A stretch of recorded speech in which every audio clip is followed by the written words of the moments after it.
Elle se croyait plus rusée que les autres. Elle avait raison. Elle s'appelle Elissa, et son père Bélos est le roi de Tyr. Quand celui-ci meurt, son fils Pygmalion, profondément jaloux de la fortune de sa sœur, fait assassiner son mari et la contraint à l'exil. La voilà perdue sur une île au beau milieu de la Méditerranée, avec ses gens et toutes ses possessions, à quelques lieues de sa Tyr natale, sans qu'elle ne puisse jamais rêver d'un retour là où le soleil se lève. C'est alors qu'en observant les flots, Elissa se tourne de l'autre côté, là où le soleil se couche, et se prend à rêver. Elle bâtira une ville nouvelle, fille de Tyr autant qu'elle est la fille de Bélos, mais supérieure en tout point, glorieuse et promise à un avenir radieux. Oui, ce sera sa revanche. Après quelques jours de navigation, la côte africaine se dessine. Elissa observe le récif que sa flotte longe jusqu'à tomber sur un paysage qui la séduit.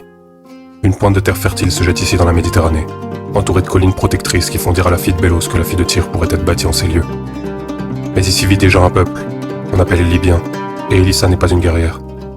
Elle descend pourtant à terre et va les rencontrer sans combattants et sans armes. Tout du moins sans armes conventionnelles, car les Phéniciens disposent d'un atout envié de tous, l'art de la négociation. La fille de Bélos fait face aux habitants, et elle leur demande la cession d'un lopin de terre de la taille d'une peau de vache. Les Libyens rient, et comme ils sont amusés par les propos d'Elissa, ils acceptent son offre, qui ne leur coûte pas grand-chose.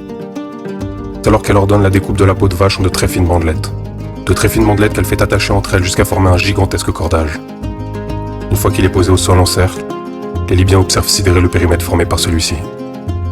Il n'est pas de la taille d'une vache, ce périmètre. Il n'est même pas de la taille d'un camp. Il est de la taille d'une ville. Mais comme ils l'ont promis, ils cèdent à Elissa l'espace délimité par ce cordage. Un espace qui fut le leur au matin, et dans lequel ils sont maintenant étrangers. La fille de Bélos se met alors à l'ouvrage de la fille de Tyr. Une ville plus belle et prestigieuse que sa modèle. Plus grande et plus illustre que son aïeul. Promise à la gloire et la légende d'un futur radieux. Elle en est certaine.